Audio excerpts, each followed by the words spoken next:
മക്കളെ, ഇനി നമ്മൾ അടുത്ത ഒരു വളരെ സിമ്പിൾ ക്വസ്റ്റ്യൻ, സാർ ഇതിനു മുമ്പ് ചെയ്തിട്ടുള്ള വീഡിയോ, ആ വീഡിയോ മക്കൾ കൃത്യമായിട്ട് കണ്ടു കഴിഞ്ഞാൽ നമുക്കിത് പെട്ടെന്ന് മനസ്സിലാവും. C, find 5 rational numbers. ഈ നമ്പർ നോട്ട് ചെയ്തോണം. Find 5 rational numbers between 3/5 and 4/5. അപ്പോൾ ഇവിടെ നമ്മൾ ചെയ്യേണ്ടത് 5 റാഷണൽ നമ്പേഴ്സാണ് കാണേണ്ടത്. Find 5 rational numbers between 3/5 and 4/5. അപ്പോൾ 5 റാഷണൽ നമ്പറാണ് നമ്മൾ ചെയ്യേണ്ടത്. ഈ 5നോട് 1 കൂട്ടുക, 6. ഇനി 8 റാഷണൽ നമ്പർ ആയിരുന്നെങ്കിലോ 8നോട് 1 കൂട്ടണം. അപ്പോൾ 5 റാഷണൽ നമ്പേഴ്സ് ആയതുകൊണ്ട് 5 + 1 6. ഇനി ചെയ്യേണ്ടത് ഈ 3/5ഉം 4/5ഉം അതിനിടയ്ക്കാണ് നമ്മൾ റാഷണൽ നമ്പേഴ്സിനെ കൊണ്ടുവരേണ്ടത്.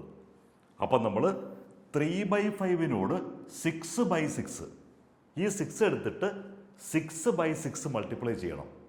അപ്പം നമുക്ക് 3 × 6 18, 18/5 × 6 30. ഇനി അടുത്തത് 4/5 ആണ്. ഈ 4/5 എടുത്തിട്ട് ഇതുപോലെ തന്നെ 6/6 മൾട്ടിപ്ലൈ ചെയ്യണം. അപ്പം നമുക്ക് 6 × 4 24 / 30. അപ്പം നമുക്ക് കിട്ടിയത് 18/30, 24/30. ഇത് രണ്ടും നമ്മളിവിടെ എഴുതി. 18/30, 24/30.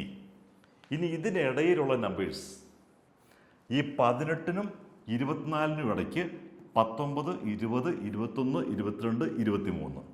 നമ്മൾ ചെയ്യേണ്ട ഇത്രയേ ഉള്ളൂ.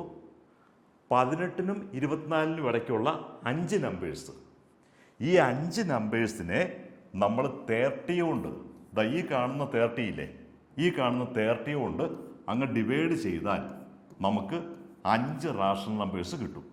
അപ്പോൾ നമുക്ക് കിട്ടിയ നമ്പേഴ്സ് ഏതൊക്കെയാണ്? 19/30, 20/30 മുതൽ 23/30. ഇത്രയേ ഉള്ളൂ. വളരെ സിമ്പിൾ ക്വസ്റ്റ്യൻ.